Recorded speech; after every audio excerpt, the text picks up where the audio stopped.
What it do, YouTube family? It's your boy MachineZo MachZody MachineZo, and we coming back with another react. On God, this time we is taking the conspiracy route. Yeah, we gonna see about the conspiracy. We are going to react to my boy Coop, and we are uncovering the Vegas shooting lies. And this is just part one, so we gonna backdoor with another one once he drop. But I found this very interesting. If you want to watch the full video yourself, subscribe to my man Coop. I am the chill life of Zoe, and we are going to get into this video. Oh yeah, if you're probably wondering why I got lime green on with a little bit of yellow on the hat, you feel what I'm saying? This ain't about me, but just a real drip check real quick. I got a shirt, big LRG. If life gives you lemons, message, grow lemon kush. You feel me? Stay medicated, stay hydrated. We get into the video. Like and subscribe, join the Discord, the Minecraft server, the Patreon, and check out the Instagram. Now let's dive.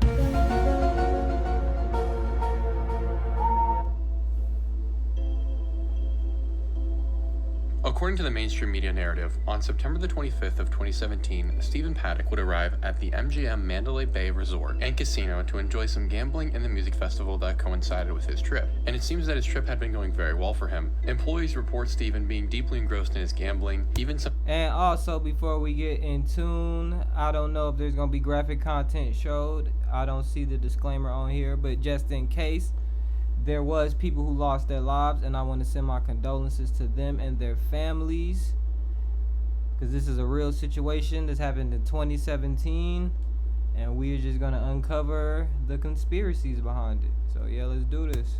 Using 2 and 3 video slot machines simultaneously. However, it seems something went deeply wrong, because on the 7th day of his stay, or more precisely, on October the 1st of 2017, 64-year-old Stephen Paddock would break open the hurricane-proof windows of his 32nd story, 1,700 square foot hotel room with a tiny hammer, and fortunately for him, no alarms were triggered in this process, and he had time to scope in his 24 rifles and ensure that everything was prepared for what happened next. Look at this, bruh. You got enough to take out a whole goddamn community. For sure. And these got bump stocks on it, all type of magazines laying around. Bruh is having a gun party. Bruh. This ain't no normal party, bro. This a stick party. At 9:59 p.m. that night, a security guard walks near Stephen's room, where the door is allegedly open, and then is shot in the leg.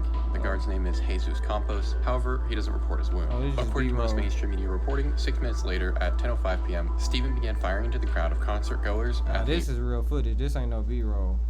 91 Harvest Festival, which was taking place beneath his hotel room. In just about 10 minutes on the dot, Stephen fired somewhere between 1,000 and 1,100 rounds into the crowd, which was anywhere from 1,100 feet to over 2,000 feet away from him and 32 stories below his room. Stephen struck and killed 58 people that day with his gunfire, in addition to injuring roughly 450 others with his bullets. But the panic he caused resulted in an additional 400 or so injuries. And that, for most, is where the story ends. The media never bothered to investigate, the FBI and police never give a motive, or really much information whatsoever.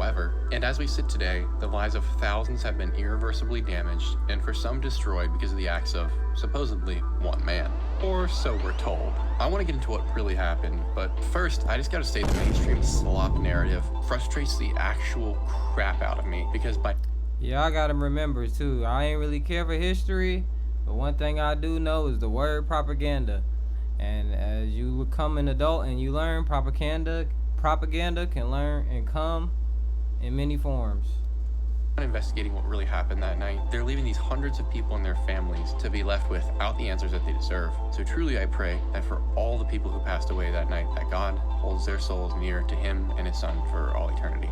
Amen. That being said, let's figure out what actually happened that night. and bring justice for all these people who truly deserve it. Firstly, when I set out to explain this mystery, I tried to do it in one video, but I realized that would be a 3-hour-long video. So we're going to start with the absolute basics and fundamentals of what's wrong with this story. And to do that, we're going to start with Stephen Paddock himself and all the things wrong with him as the alleged shooter. According to mainstream sources, you would basically learn that Stephen was just some random dude we know basically nothing about. We know that he liked to gamble though, and he might have been mad at the casinos, and that's why he shot him up, which is absolute bogus and a disrespect to journalism. So let's go a little bit deeper than that. Stephen Paddock was born in Clinton, Iowa on April the 9th of 1953. His mother's name was... Anybody from Iowa, YouTube family? I do not know nobody from Iowa, but I suspect them to look something similar to what Stephen looked like, or this guy right here. And she, by all accounts, was a good woman who sought to protect and nurture her children. His father was named Benjamin Hoskins Paddock, and he was quite the opposite of Stephen's mother. Boy, let's just take a minute, bruh. They thought this boy was an angel. Bruh. This boy looked like Lucifer himself. Like he's shape-shifting into the devil and goddamn, or one of his little demons. He was what one could easily call a deadbeat, but more so than most degenerate dads. Rather than going out to get the milk and never returning, Stephen's dad went out and robbed banks, only to never return. Benjamin was arrested in 1916. Oh, that's the pappy. Stephen Pappy was goddamn old school crash out. That's what we gonna call him.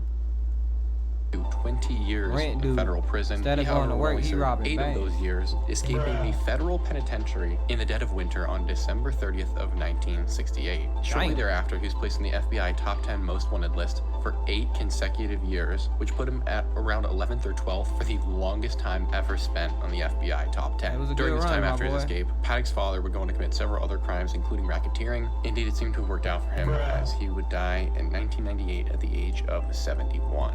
Cooper, you might say, this is interesting, I haven't heard. Hey, that boy kind of lived a raw life, shit. Get it how you live. That dog got too much hair on him, bro. I don't know how you did your dog head like that. This shit crazy. But what does this have to do with Stephen except for give us the idea that he might have had some daddy issues? And as we stand, that's a valid question. And I'm going to follow it up by saying that Stephen Paddock was much like his father, and he was a criminal. But he wasn't just your typical run-of-the-mill bank robber like his dad. Stephen Paddock was a covert arms dealer. Now that's going to be a wacky claim to you right now, but I promise you, we have the evidence to back it up. And throughout this entire series, we're going to reference back to this point quite a few times. And you'll be surprised that there's a lot more evidence for it than you might expect. So hang on, strap in, let's do this. Boy, what the fuck is them? Bump stocks, goddamn tripod, goddamn the shit to hold the gun up. Just laid out on the bed. They taking good naps. Bruh. Firstly, Stephen is the oldest child, whose siblings would describe him as the most boring and the only one who wasn't really affected by anger issues in the family. From childhood, Stephen seemed the most set. He was quiet, plotting on shit. A regular life, and by all appearances, he would end up having anything but. Stephen's life history is about as clear as sticking a magnifying glass in the mud, but we do know some very key points. At the age of 22, which is in the mid-1970s. I ain't gonna lie, I love these nostalgic videos. This is too much a little bit grainy, but these just remind me of the good old days, man. I don't know, back in the day when I was a kid, bro, that shit was busting. Not so much no more. Stephen gets a job as a postal worker and continues doing so for several years until the age of 25, at which point he disappears from all known accounts for about a year and then resurfaces with a job at the IRS. And from what we know, Stephen stayed at the IRS until 1984, spending his time auditing defense contractors. I think defense is a pretty bogus name for what they actually do. Defense contractors are the companies that make weapons of war, armor, planes, helicopters, you name it, the last of which is a very key factor later in this mystery. And then after this, Stephen drops off the map once more, only to reappear on an employee list for the company that would later become Lockheed Martin, where he then proceeds to spend the next several years of his life doing what are known as internal audits. And it's worth noting that Lockheed Martin is one of the largest war contractors on Earth. Now, it's already suspicious that Stephen went from auditing weapons companies to working for these same weapons companies. That's what we would often call a conflict of interest. And it's super strange too, considering that Stephen had neither a mathematics or finance degree, and supremely strange because he should never have gotten a job within the government or one of these companies whatsoever. That boy killed somebody, get it that motherfucker, I don't know, bribe somebody. I don't know what he did. Are very particular about who they allow into their inner sanctum. Your background, family background, browser history, closet, all must be clean as a whistle. If there's even a tiny spot or he the knocked the nigga smallest off who red do that flag, check. you're That's out of what there. happened. So how then did an unqualified random dude working in the postal I can tell you, the one who do that check to see your family background, your background, Steven knocked him off. Boy, you look like your goddamn daddy, boy. Look at your goddamn daddy, boy. Ugly ass daddy.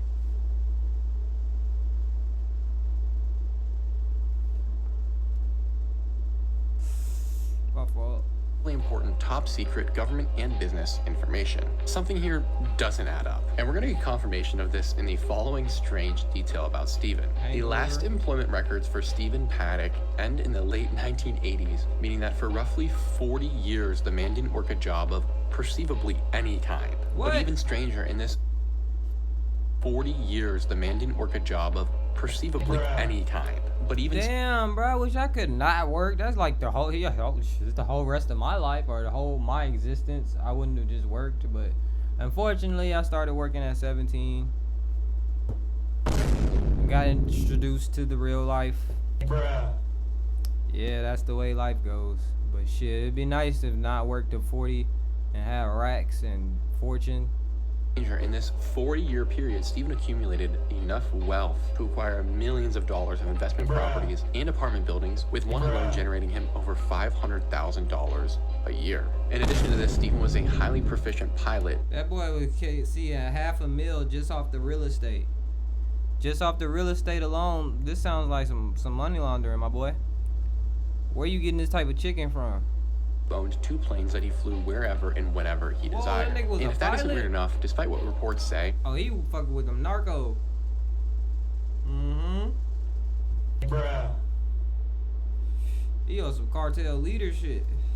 there are no existing records from the IRS of these properties being purchased, and the sites that I found that claimed to have such proof had nothing of the sort. But to add the cherry on top to this story, when one neighbor asked Stephen what he did, Stephen reported that he was a professional gambler. And according to the IRS, Stephen reported on Hell nah, any nigga that tell you that, bro, he cap. Bruh. Look at you, a professional gambler. You a professional loser, because that's all gambling is, bro. Losing your money, hoping you win. taxes that he had earned $5 million while gambling. Nigga just told you the he year was a prior to the professional shooting. loser. Which, let's just take a pause. Shit crazy. I mean, if he did that, why would Stephen need to shoot up anything? He's clearly a master at his craft. And as it turns out, that 5 million number really isn't the truth, and there's a good reason why it's such a red flag. Winning $5 million in gambling is nearly impossible unless you are going to spend many millions more to do so.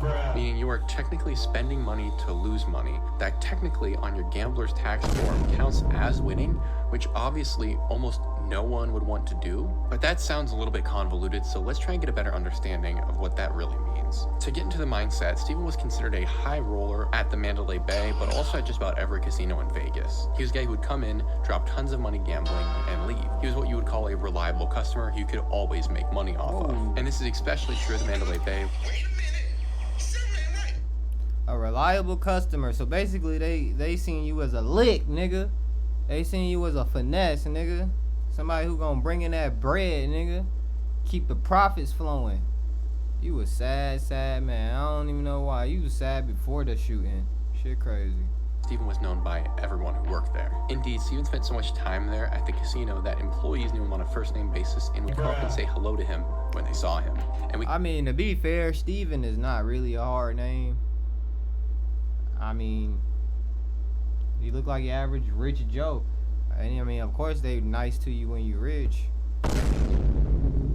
I've even seen an example of that You on broke, video. boy, you By all gotta get the accounts, Stephen fuck was well out. liked because he was just a nice guy, and by the casino, obviously because he was willing to spend hundreds of thousands of dollars gambling. So much so that the Mandalay Bay and other casinos would send him gifts and free travel and plane tickets and experiences and hotel rooms just to get him to come back to their casino where he would continue spending that boy money. came and this back, is important too. because casinos wouldn't engage in this sort of behavior for someone who had won $5 million off of them. In fact, that's the sort of fellow you would never want walking into your casino again because you just lost $5 million. No, And And below, I'm going to link an article that I found while researching that details just exactly how impossible this 5 million number is and what the real likely answer behind it really might be. Essentially, we know that in order to win $5 million, Steven's gross earnings would have had to have been something closer to $48 million, which makes no sense. Especially either boy, you doing something illegal in the United States of America. I'm saying again, you doing something illegal, or your ass goddamn just dumb as hell, rich as hell, and don't know what to do with your money. I don't know. The max bet on a virtual slot machine having 48 just to win 5 is which crazy. would require Steven to have spent all day, every day for months straight just pulling levers. That boy time parlays and was time nasty. Again, we won't dive too deep into the math because I don't want to bore you. He so on let's the continue. slots. That's the virtual even slot nastier. machine, which is the only recorded gambling we have of Steven Paddock, is a very interesting and unique beast in Las Vegas. Casinos are required to fill out certain tax forms when a player wins a certain amount of money. Depending on the machine, it's higher or lower, and if it's what you would call a card game like poker, then you don't have to fill out any form if the player wins something, even if the player won millions of dollars, to my knowledge. But on the virtual slot machine specifically, a casino has to fill out what is called a W2G form for every time a player in a single hand wins over $1,200, which is kind of like a gambler's tax form to confirm that this player did in fact win the money at the casino. Which, as I found out, is extremely unlikely in this game. Keeping that in mind for a second, virtual slot machines are also known for having what's called a 99% payback rate, or play table, and because of that, you are almost guaranteed to always win almost all of your money back. For instance, if I made a $100 bet on this machine, I'm very likely to get $99 back, especially if I'm experienced. But at the very least, it'll probably be like 94%, and at the very most, it'll be 99%, meaning that the casino takes anywhere from $1 to $6 on average per turn. Okay. I get it. So basically, he's saying the casino is eating off of penny pinching. Basically, they taking $7 here, $6 here, $5 here, letting you leave with 90 when you spent 100, thinking that you did something. Like, okay, at least I got my 90 back, and really they just robbed your ass for 10. Shit crazy. Keeping that in mind as well, the odds of Steven winning over $1,200 on a single hand are about 0.4%, so incredibly unlikely. And all this is to say that while Steven is constantly playing these games and pulling these levers, he's just losing money. That boy on that gambling crack, boy. This shit, I'm damn near worse than heroin.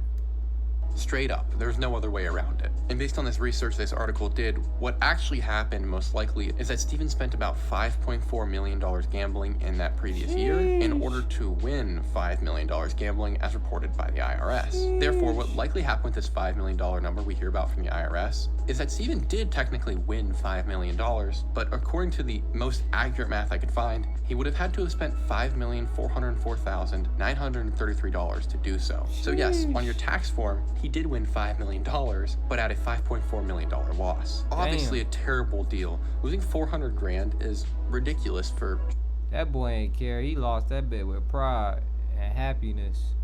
About anybody on earth. However, it's about to give us a bunch of information we were not expecting. And it gives us two fascinating questions and rabbit holes to go down. The first and most obvious question is, where did this $5 million come from? I don't know about you, but the last time I walked down the street, I didn't just see a pallet of hundreds lying there and pick it up and put it in my pocket. And according to Steven's finances and work history, this is exactly what we're led to believe. He's acquired tens of millions of dollars over his lifetime from nothing. Also has an incredibly advanced real estate portfolio and has enough free cash to make a prince blush, taking his baby mama on 4-month-long gambling vacations where all they do is gamble. Oh yeah, you too deep in, bro. He's so deep in, he don't even want to goddamn have him call the hotline, bro. Shit crazy. You need that hotline, bro. You bringing your shorty, your family on a gambling vacation? Is that really a vacation?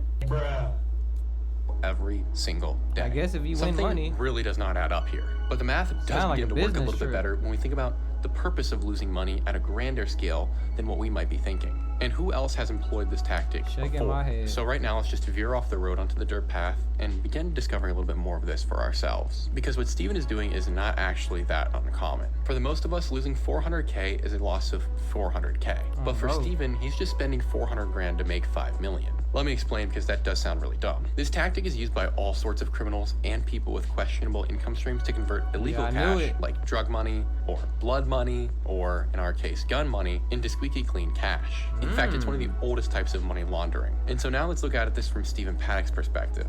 I'm walking into the casino with a giant chunk of cash that I can't spend anywhere because I got it illegally. But But at a casino, they don't really ask questions, especially when I'm an ultra high roller preferred status member. That makes and sense. Everyone at the casino knows me. And this casino knows that I'm the kind of guy who's gonna spend a bunch of money here and they can make money off of me. And from the casino's perspective, that's all true. Every time Steven walks in, they're making thousands, tens of thousands, or hundreds of thousands of dollars, so why wouldn't we let the guy back in? And also, who really cares where the money comes from is the perspective of most casinos. Indeed, just about every criminal organization you can think of has used this same tactic. So Steven walks up to the teller, gives him this giant hunk of cash, or engages in a wire transfer from an offshore bank account, and now this casino is going to take his money and return him what you would call chips, or virtual Offshore credits, bank or account. another Oh, he living like Lester. He think he on goddamn. He think he Michael and some shit.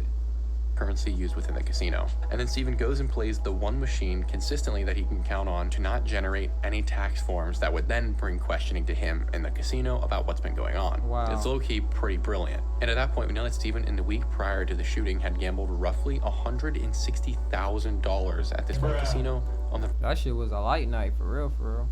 slot machines. Indeed, it seems that almost all of his excess time was spent down on the casino floor gambling and gambling away. And with that in mind, I think we can paint a much more clear picture of who Steven Paddock was. Imagine if you bumped into him, like, you know what I'm saying? Like, watch out, nigga.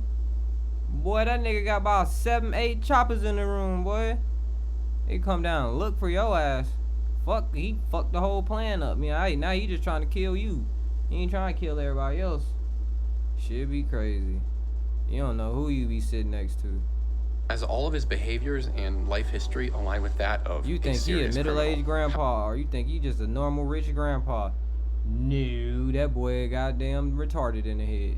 But there is more to this point. After the gunfire settled and the FBI raided Steven's homes, they made an interesting discovery. The same homes that Steven was reported to never be staying at by his neighbors were filled with guns. The police discovered over 90 unique firearms. This wouldn't matter if you had a normal Oh, he the gunman. That boy goddamn getting them off to whoever, and if you need a stick in Las Vegas, he was the one to go to. So them niggas knew who he was. The underground world.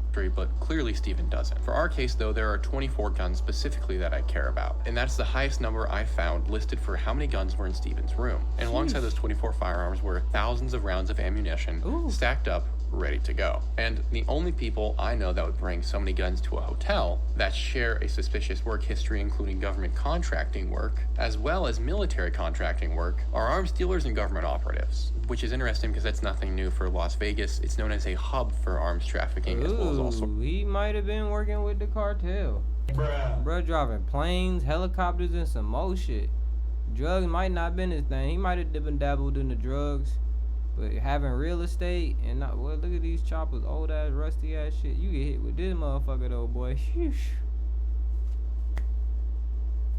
God, wake up, see God, damn. about the trafficking. Real, wake up And it's to the also pearly interesting gates. considering this affidavit that would later come out on the very topic of Steven Paddock and his potential connections as an arms dealer. having In this old huge set of six. documents, there was a series of emails that Paddock had sent, talking what seems like a code for a lot of it, but there are parts where he speaks in just plain English. And on July 6th of 2017, Steven sent the following email that completely proves the theory he was an arms trafficker. This email was in response to centralpark4804@gmail.com and centralpark1@live.com, the latter email being Steven Paddock's. And it says the following, quote, "Try an AR before you buy. We have a huge selection located in the Las Vegas area. We have a wide variety of optics and ammunition to try. For a thrill trial, bump fired." This nigga thought he was a business. You a dark web business, boy. You ain't no real storefront. Ours with hundreds of ammunition. There are actually more emails than this, but I think you get the point. So now that we know for a fact that Steven Paddock was dealing arms, let's see what else we can try and pry apart here. At a casino like the Mandalay Bay, there is much higher security than normal. You are dealing with hundreds of millions of dollars in transactions, as well as a bunch of guests who are frankly intoxicated and are likely to lose a lot of money and burst at any moment. Meaning Damn. security and employees are generally always on guard. Thus, we have to reassess the narrative that we've been told from the media about how Paddock even got these weapons to his room.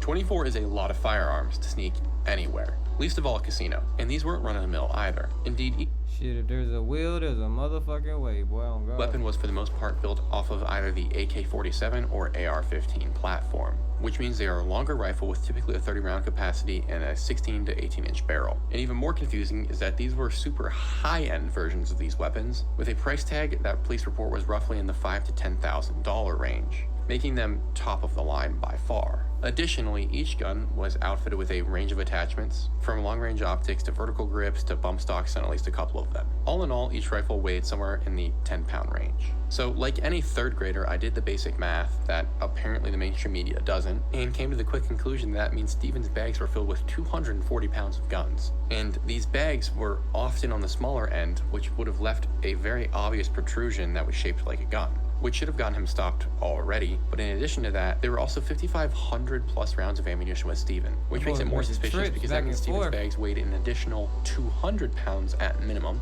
And no one asked any questions, and that's excluding the cameras. What the fuck? Nigga got power. This can't be the same room, bro. What we doing with the power drill? We just doing shit now, making shit up. Goddamn building a whole goddamn... Boy, I thought this shit was Fortnite, wasn't it? Computer, clothes, rangefinder, tools, and everything else he brought with him. And I've carried a lot of bags for work I've done in the past, and I noticed when something is a bit heavy, but 500 pounds for a single person's luggage? Are you kidding me? The bellboy didn't say to anyone that he thought it was strange, or notice, hey, that looks like a bunch of guns are in this guy's bag. Or since the crime scene photos show the ammo packed into metal military containers, he didn't hear the thousands of rounds of ammo jangling against one another? Yeah, no. But even worse is that these guns and ammo just sat out in the dude's room for 6 days. And while Stephen was around Vegas, no housekeeping walked in to clean and noticed the... Boy, imagine you goddamn, he walk in and one of them things missing. Bruh. Oh, he ready to flip some shit. He about to really shoot up all Vegas now, for real, till he find that bit. Guns hanging out everywhere, or the thousands of rounds of ammunition, and said, huh, that's a little odd. Nor the room service that we know delivered numerous orders to Stephen, likely bringing the room service cart into the room. No one, seriously, no one noticed all these guns? Angus double burger. Provolone, this nigga eating fuck shit. Bagels. Hey, the $10 bagel? Boy, yeah, you just spending money. Kidding me? It's interesting and impossible. Antonio, almost as impossible as the fact that the Mandalay Bay has never released any footage of the shooting, so we are left with basically no answers as to what exactly Stephen did for that week. We just know he did a lot of gambling. I couldn't tell you what else. So then we're going to be forced to fast forward all the way to October 1st of 2017. On that night, as we discussed, Stephen allegedly fired 1,100 bullets into the crowd before taking his own life. All in under 10 minutes, but this just isn't possible. Firstly, the math doesn't make sense. Stephen was a 64-year-old man, 32 stories in the air, and in some instances over 2,000 feet away from the targets he was firing at, which were moving. Yet according to the mainstream sources, around 58 people, like we discussed, were directly killed by his gunfire, and another 450 were injured by his gunfire. That would be ridiculous if he was just using a regular AR, but he was using one with a bump stock on it, allegedly, which allows a typical AR platform rifle to simulate automatic fire. But I have to say simulate because it's not only incredibly inaccurate, but incredible. This nigga put a switch on an AR? God damn. To malfunction, especially if you're on the weaker side and can't handle the recoil of the gun, which Stephen was, being an old, fat, out-of-shape dude. The reason why the bump stock is so inaccurate is because the recoil that powers it causes the barrel to bounce up, down, left, right, all over the place, meaning at Stephen's range, it would have been impressive for him to have hit the broadside of a barn with that thing, let alone hit roughly 50%. Shit, that's crazy.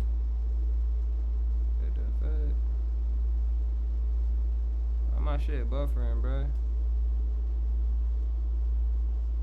Would have been impressive for him to have hit the broadside of a barn with that thing, let alone hit roughly 50% of his shots while shooting at logic-defying speeds. In fact, this is so insane that if it was true, he'd be beyond the most excellent shot on earth. I would be willing to wager that not even your most well-trained, well-armed Green Beret at half that distance could do what is claimed that Stephen Paddock did on that night.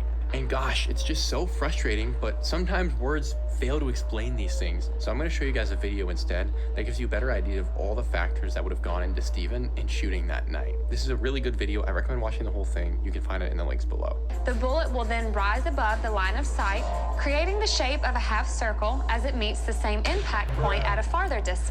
This nigga goddamn, what the fuck do you think this is, the movie Wanted? He curving bullets and shit? Oh, that's crazy.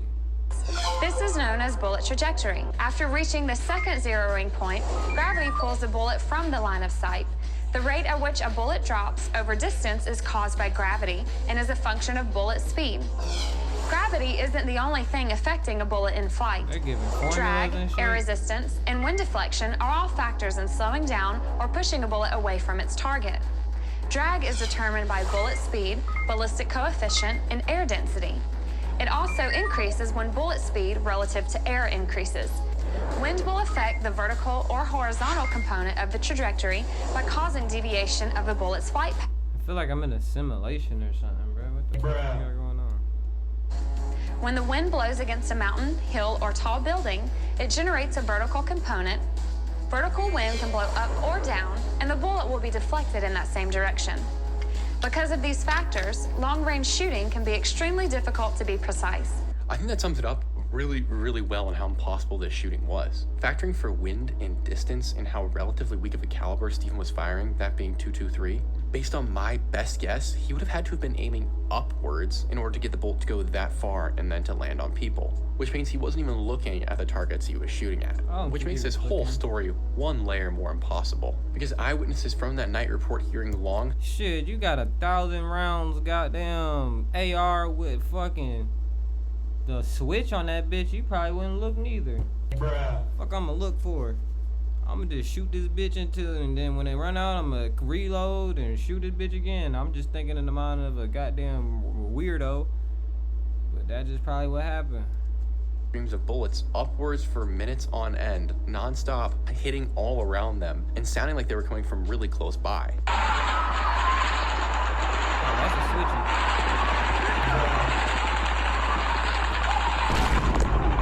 Niggas walking around trying to be cool, bro. Get your ass on the ground. Fuck is y'all doing? Nigga. Which would be impossible for any of the guns that Stephen owned. And these accounts go directly against what the mainstream media told us about Stephen, which was that he was constantly switching between these 24 guns and switching windows. Which is also stupid because it would just be faster to reload the same Bro, I gun thought he was repeatedly. fucking Thus, keeping that in James mind Bond. in everything we've discussed, one does have to wonder if Stephen even fired a single round that evening.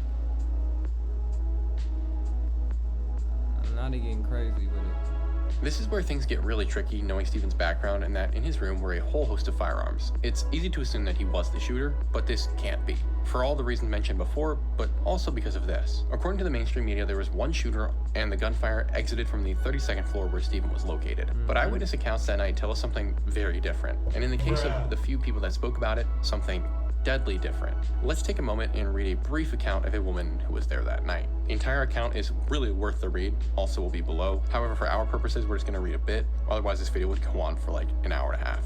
It wasn't ceasing, it wasn't slowing down, and it was directly behind us, following us. Bullets were coming from every direction, behind us, in front of us, to the side of us, but I just know that there was someone chasing us. The entire time I felt this way. The further we got from the venue, the closer the gunfire got. I kept looking back, expecting to see the gunmen, and I say men because there was more than one person. There was more than one gun firing. 100%. Who is this nigga, bruh? Niggas just be saying shit like, where they get this information from? More than one. And as we were running, Where we this kept dude changing at? direction because it felt like no matter what direction we took, we were being followed. So we ended up running in a weird Bruh, adrenaline flowing. You're scared as shit. You don't know where the bullets is coming from. You just hear the sound. Sounds could be echoing. Why they interview this man, bruh? Bruh. path. The first place I remember getting to was a parking lot, and I told Cassie, who is slightly in front of me, we needed to get under one of the trucks. She turned to me and started her way back to me, and that is when the gunfire got even closer than before. It was right there. It was within the parking lot. Everyone around us was panicking once again, so we ditched the idea of getting underneath a vehicle, and we continued the run for our lives. If you know me, you know I'm a big girl who is out of shape, and who definitely Why the fuck they got this nigga or man reading this shit, bro? That shit sound crazy, a man saying I'm a big girl. The fuck? not run for any reason, but I can tell you I ran like I've never run before. The second place I remember going by was Hooters, which is where we met back up with the rest of our small group. We ran towards the entrance thinking we could take cover there, but as we got closer, a stampede of people ran out terrified. We can only conclude that there was another gunman inside of that hotel. The woman who posted this article is named Kimberly Schumel, and she made it to her Facebook account about 3 days after the incident. And alongside this post, to prove she was there, she uploaded several pictures of her and her friends at the Route 91 Harvest Festival, including a photo photo of the group in front of a sign that has the Harvest Festival logo on it. Therefore, because I don't believe in disparaging victims because their story is inconvenient, I'm going to decide to believe her here. And it's worth noting that Kimberly was one of many who would post publicly about her experiences with multiple shooters and her frustration that the media kept saying that it was only one. Unfortunately for us, however, Kimberly would be found by her mother around a week later in her bed, having died suddenly in her sleep. There was never a real cause of death given, although some speculation has arisen. And Oh, and motherfuckers starting to pop up dead. What's going on now? I cut this motherfucker off or the niggas try to come and get me, ain't it? that should be the biggest red flag to you imaginable, but it's gonna get worse. It seems that anyone who knew anything and went against the mainstream media narrative was at risk of being put onto the proverbial chopping block. And indeed, saying the term multiple shooters seems to have gotten you on a list of some sort. For instance, there was a man who was present at the shooting named John Beelman. After leaving the concert and making his trip back to New York, Beelman would receive a very strange visit from the FBI 2 days after the shooting. And then the following day of October the 4th, around 5:20 a.m., he took his disabled daughter outside along with his 12-gauge shotgun and ended both her life and his own right there in the backyard. No information has ever... What? What the fuck is going on? Eyewitness commits suicide. Oh my god, they killing the babies too? Just about why he did What the this, baby or really what doing? the FBI had come to his home for. But we can speculate for sure. But to that matter, I say, just wait. Roy McLennan was another individual who was present for the Another shooting. one? He was incredibly heroic, getting his wife to safety and then bringing his truck back to help take people to the hospital and out of harm's way. Roy had intimate knowledge of the event and would have been one of those men who had the unique opportunity to see these multiple shooters directly. Less than 2 months later, Roy was hitchhiking home after leaving a friend's house early because they had gotten into an argument. Roy was supposed to be there helping his friend with a project. We don't have much details about what that project was specifically. However, we do know that it was That project was clapping them cheeks. She was capped out on him. He didn't get the booty meat like he wanted to. So he took a little hike. You know what I'm saying? That might would have happened. 1:33 a.m. when Roy was hitchhiking home, and shortly thereafter, while on a desolate stretch of highway, what is believed to have been a Camaro came flying around a bend and slammed right into Roy, but he didn't end his life there. The Camaro would speed away, leaving Roy to writher in pain on the ground until eventually he perished, alone in the darkness. His wife was angry, and understandably so, and began asking questions. However, it does seem that someone would not want her. She was angry because she knew she should have gave up that box and that top. Nah, I don't know, bro. I don't know, bro. She shouldn't have let that man walk in the fucking dark. That's what her problem is. Fuck the whatever happened, bro. You don't let that man walk out like that, bro. Hop your ass in a car or something. In Vegas Fuck or we doing asking walking? questions because Roy's wife would experience a house fire about Niggas 2 is months popping up later, dead. which was the final straw, eventually compelling Hold on. Now she dead too? Hey, yo! What is going on? her to leave Vegas. No charges were ever pressed in the incident with her husband and his demise, nor in the burning of the home. Indeed, there is actually very little information online about either. Once more, the couple of Dennis and Lorraine Carver, who were present at the heart of the shooting, and also based on available evidence, believe that multiple shooters had been present. Boy, these niggas getting gone like it's Final Destination. What is really going on? Boy, y'all better see who next in line, goddamn. Who was next at the goddamn Las Vegas event? This is a real deal Final Destination movie.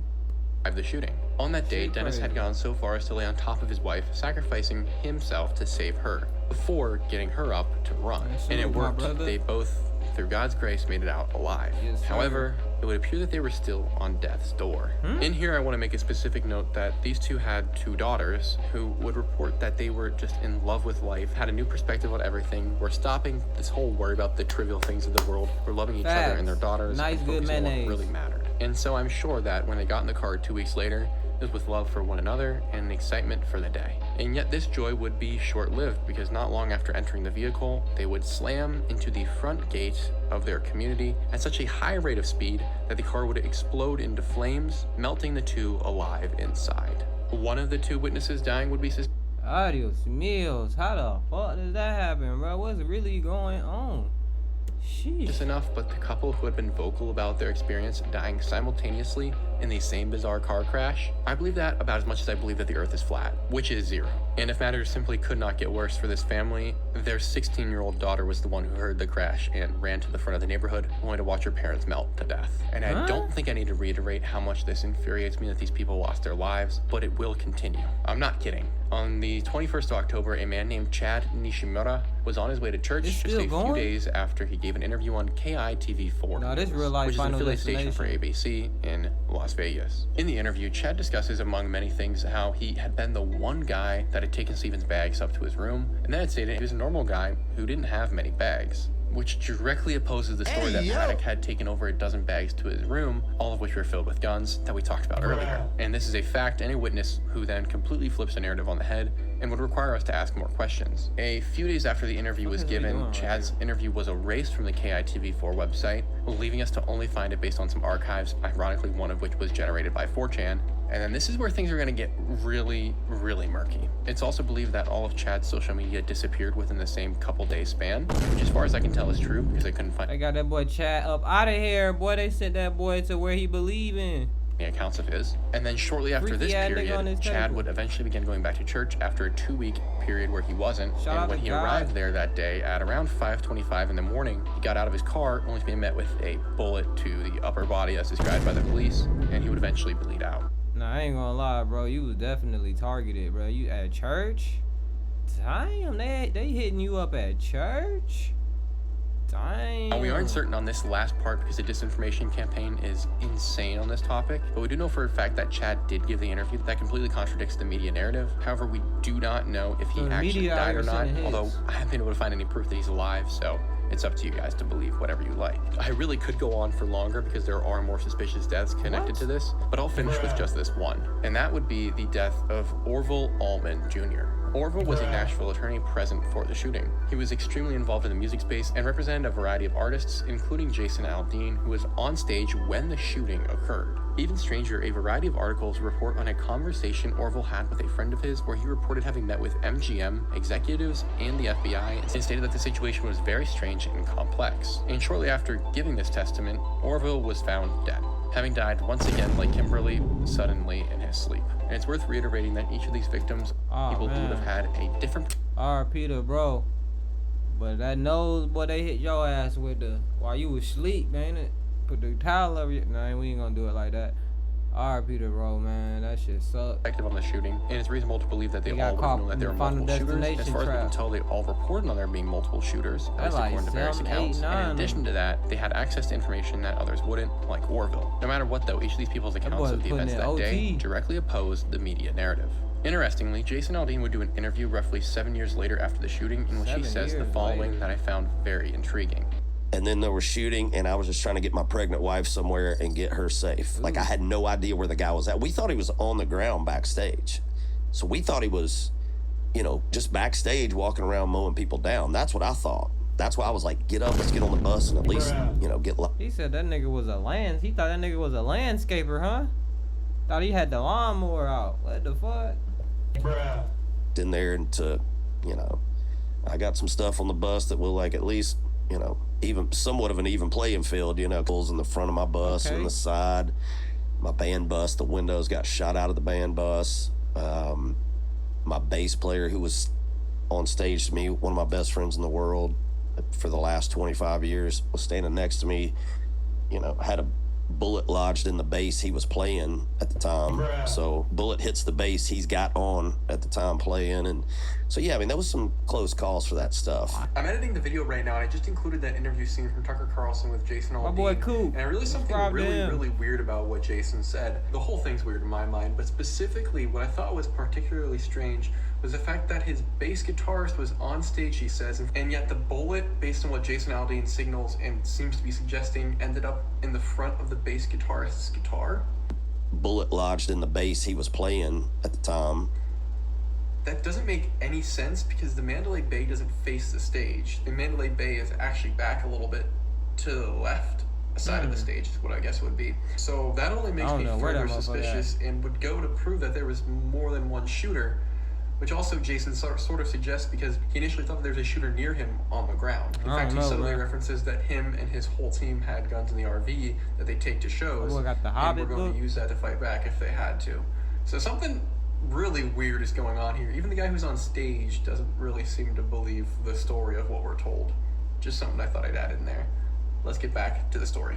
All of this really does make one wonder how this could have occurred, but before we get into the multiple shooters theory, which is probably gonna have to be in the next video, we first need to look somewhere else to better understand the context of the situation. With everyone who went public with multiple shooters theory, or would have had some advanced knowledge that other concert goers didn't, we now are placed in a position where it's impossible to believe the media narrative. So therefore, let's continue and try and find anything else that we can about this situation to give it more context, which is difficult because outside of these witnesses, no one else has come forward to talk about this side of the topic. And it seems logical why not. Anyone can surmise that it's pretty adverse for your health to speak about this. And moreover, the FBI allegedly confiscated and buried most of the footage from that night. Now, I cannot necessarily confirm those reports, so it's not the hill I choose to die on, but we do know that the FBI seized all the footage from the surrounding casinos, hotels, resorts, restaurants, you name it, and still to this day is the only one who has possession of those images, meaning that reports are murky at best and video evidence is nil, which makes identifying a shooter we gotta get a team and break into there and find the files like it's a mission. And I'm just playing. Do not do that. Your ass will probably go to jail for life. Fucking with some shit extremely difficult. Think about this. No one actually saw Paddock fire a single shot in anger, nor did they ever really see bullets coming from the 32nd floor of that hotel, which should raise all sorts of red flags. But there is one exception to what I have just told you, and that is a man named Jesus Campos, who has a very interesting story, or as we'll find out, and has a blockchain to tell. On the night of October the 1st of 2017, Jesus Campos reported initially that he had led the police up to Stephen Paddock's room and had heroically taken a bullet to the leg in the process. And yet, this can't be true. As is thematic in this case, Jesus Campos and the police would repeatedly change their story, which they did in this instance. Jesus Campos originally reported taking a bullet around 10:18 p.m., which at the time is when the police reported the shooting had begun. However, shortly after this, the police then changed the shooting timeline back by about 13 minutes to 10:05. So now Campos is caught in a lie, but no one ever presses him on this. Campos realizes this and then changes his story to state that he had actually gone up to check on a door that was left open at 9:59 p.m.,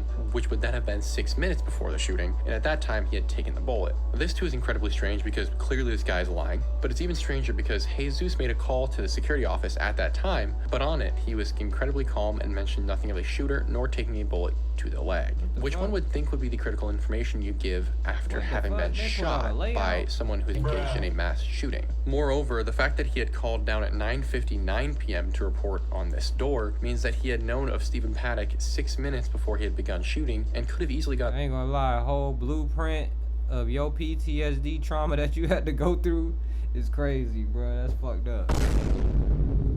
Police up there to stop the events that would later occur. This too is not where it ends. From what I can tell, the final narrative that Jesus ended up on was that he was called to the 32nd floor because a fire door had been barred shut, which officials would later presume was Paddock's work, and that when he went up there, he called it into the security office and was walking back down, at which point bullets began ripping through Stephen Paddock's door, with one striking Campos in the leg. This, however, is impossible for 1,000 reasons, one being that the camera setup that Stephen had acquired, which we'll get into in the following episode, would not have allowed him to see Jesus Campos down the hallway. In addition to that, what we are told is that Stephen Paddock was firing .223, which is an AR caliber, but a weaker version that cannot punch through thick wooden doors in a casino and then travel down a hallway fast enough to strike a security guard. On top of this, Jesus then paints himself as a hero, telling one of his colleagues to get out of the way when he walks up the stairs, as well as telling a woman to get back into her hotel room when she looks out. All of which, obviously, didn't happen, according to the report he made that night, where he mentions nothing of the shooter, nor anything suspicious, besides this closed door that was apparently not even barred shut, like was later reported. Also begs the question of, if there are people on this 32nd floor, why did none of them call it in? But hey, what do I know? So with all these different stories that leave you and I confused, what actually happened? And if this security guard is a serial liar changing his story every 5 seconds, do we even know who was there shooting that night? And do we even know what actually happened? And the answer simply is no, we don't. But one thing is for certain, Jesus Campos cannot be trusted whatsoever. Now, I know there's going to be a minority of you who think that I'm extreme in saying that we cannot trust Jesus.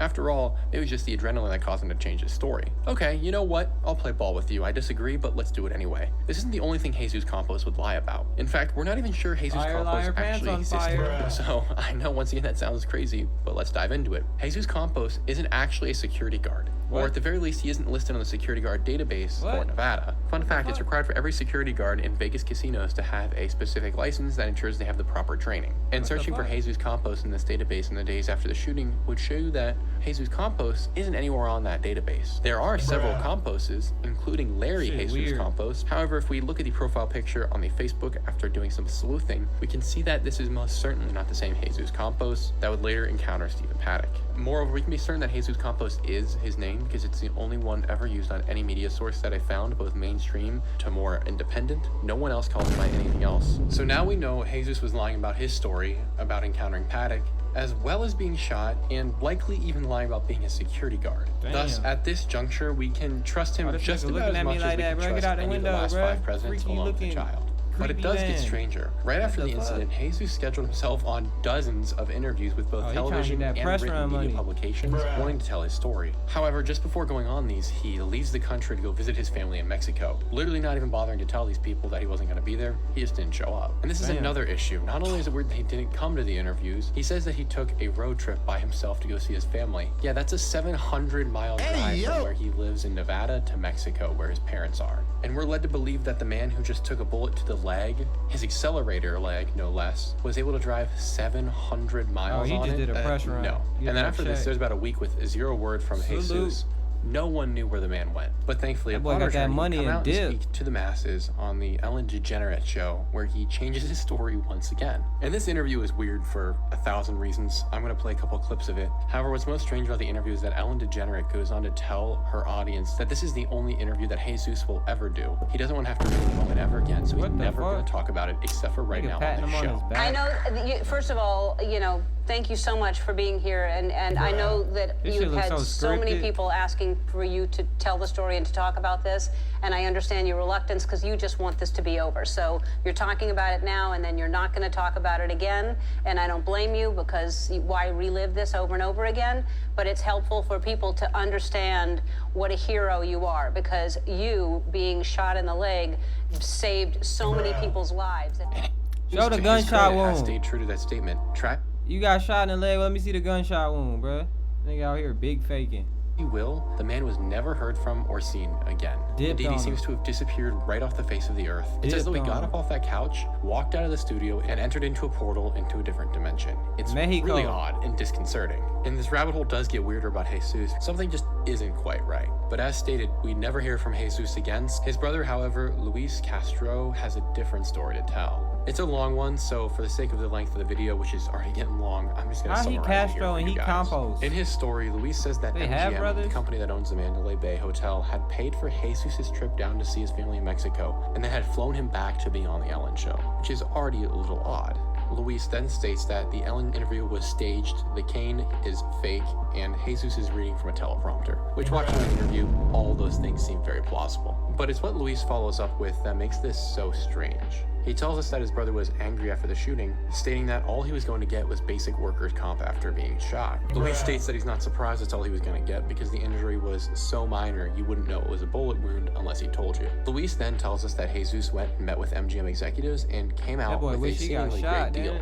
But it certainly changed Jesus from who he used to be. Luis says that his brother-in-law, whom he'd known for 11 years and had even lived with him at certain points, was way different. MGM held him for weeks in a property called the Vedra, which is a luxury hotel in Vegas they own. And Jesus... Shit, boy, goddamn, I need to get fake shot. I wish I would've got fake shot, boy. Put me up, boy. Gambling with the free stay all day.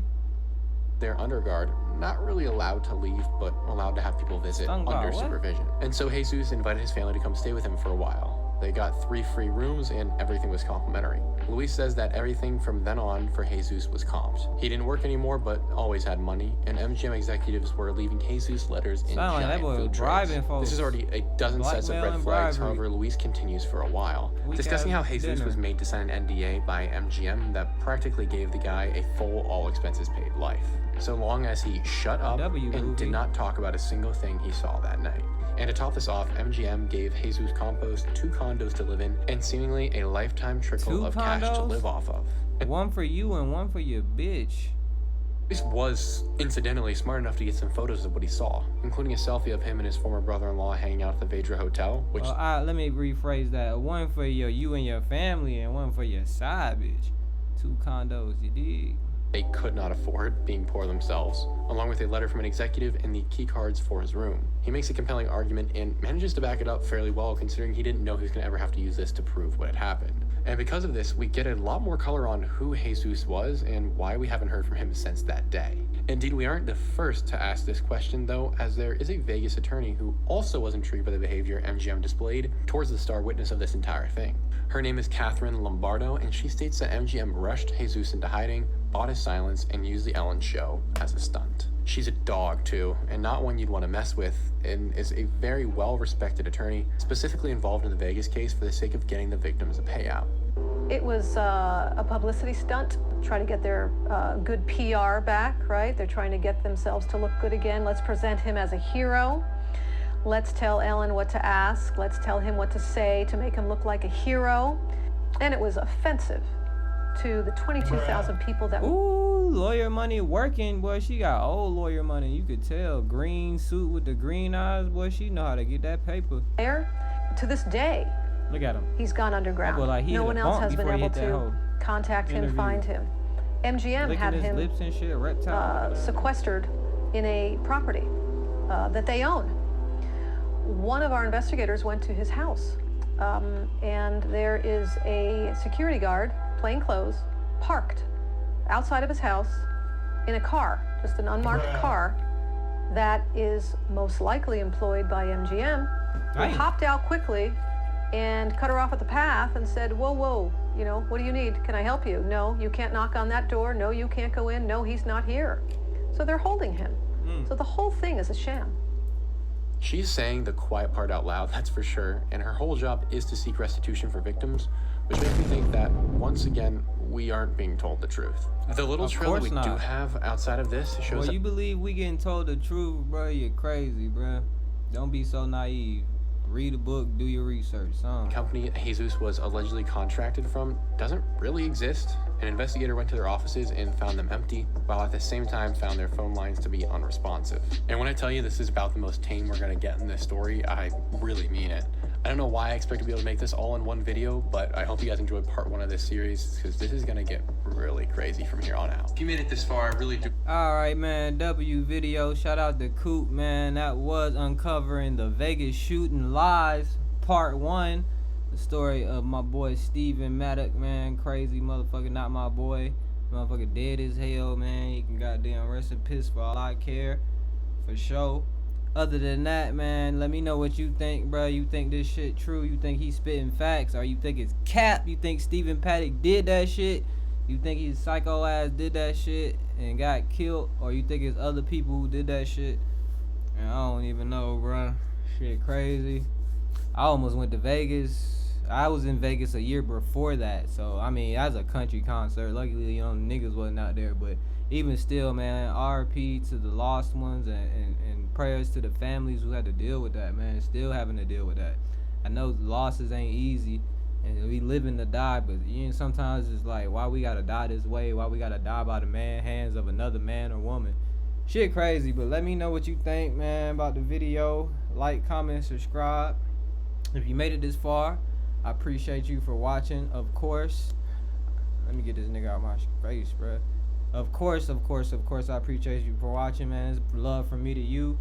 You know what I'm saying? Don't have lemons, just smoke lemon kush. And I am the Chill Life of Zoe, and we gonna get back to the next video. I'm out. Peace.